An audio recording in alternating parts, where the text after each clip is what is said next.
sa ating lahat, mga kapalangga. So ngayon, gagawa po tayo ng bechamel, macarona bechamel. So ayan, kanina nagpakulo na ako ng tubig. Tapos nilagay ko na yung macarona, napalambot ko na. So ngayon, gagawa tayo ng kanyang pang-topping sa loob. So ayan, nag-isa ako ng bawang, sibuyas. Tapos, karne, ang aking gagamitin karne. Giniling na baka. Ayan. Pwede pong giniling na manok, pwede naman na cubes na manok ang gagamitin. Ito ang ating pagpapalaman sa kanya sa loob. Ang coat natin. Coating natin to. Tapos kanina gumawa na rin po ako ng bechamel niya. Yan ang magpapasarap sa bechamel macarona. Yung ginawa kong bechamel.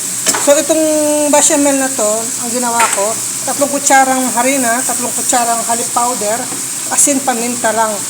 Tapos dalawang mangkok na tubig ang aking ginamit. Ganyan lang po, hayaan lang siyang mag-take ng ganyan.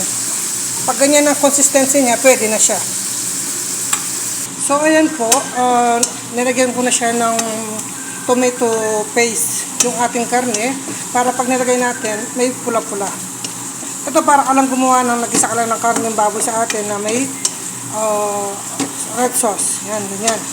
Parang pang spaghetti lang ang gagawin natin. Ang pinakaiba lang ng bechamel, ay gagawa ka ng bechamel sauce. Yan lang. Ang pinakaiba dyan. Pero kung titingnan mo, ang paggawa nito, para ka lang gumawa ng spaghetti sa atin, sa Pilipinas. Ganyan lang. Tapos pag okay na yung karne niya, malambot na at may lasa na, akin ko na siyang aayusin doon sa aking pan para mai-oven ko na. Pag ayos na yan, ilagay na lahat yan, gagamit tayo ng mozzarella sa taas. Pagkataas natin mailagay yung bechamel. Para pag hiniwa nila, medyo may nahihilang cheese.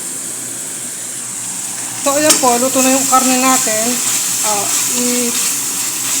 Layer by layer ko na po siya. So ayan, ganyan lang po paggawa ng ating laham. So ayan, naglagay ako ng konting butter para hindi magdikit yung ating bechamel. Lalagyan ko ng konting bechamel dito sa baba. Pagkatapos natin lagyan ng konting bechamel, isunod na natin itong macaroni. So ayan, nasunod na natin yung macarona. Tapos ilalagay ko na yung ginisa kong giniling na baka. So ayan, ganyan po, na-spread ko na yung kanyang laham, yung kanyang ground beef. Ilalagay ko yung remaining na kalahating macarona. So ayan, nailagay ko na yung kalahating macarona, ilalagay ko na yung bechamel sa taas. So ayan, nailagay ko na po yung bechamel sa taas, layer by layer po yan. Ayan, tingnan nyo dyan, sa gilidan. Layer by layer po yan. Ilalagay ko na yung mozzarella sa taas, tapos isasala ko na doon sa oven ng 15 minutes or 20 minutes kasi iba-brown lang yung mozzarella cheese at maluluto ng konti yung ating pasta. So, ayan na po, puno na siya ng mozzarella cheese. So, lalagyan ko na siya ng takip sa taas bago ko siya isalang doon sa oven. So, ayan po, tatakpan ko na siya. Una, paper wax, tapos gastir. So, ayan, nakasalang na po siya. Tapos, tinimer ko siya ng 20 minutes. So, ayan, hintayin lang natin siyang maluto at maging brown yung ating mozzarella sa taas. So, ayan po, medyo paluto na. Iba-brown na lang natin yung sa taas niya. Tapos okay na yung ating bechamel. So ayan, nababrown-brown na po yung ating cheese sa taas. Pag totally brown na yan, okay na siya. Hahanguin ko na. So ayan na po ang ating bechamel macarona. Brown na yung sa taas niya.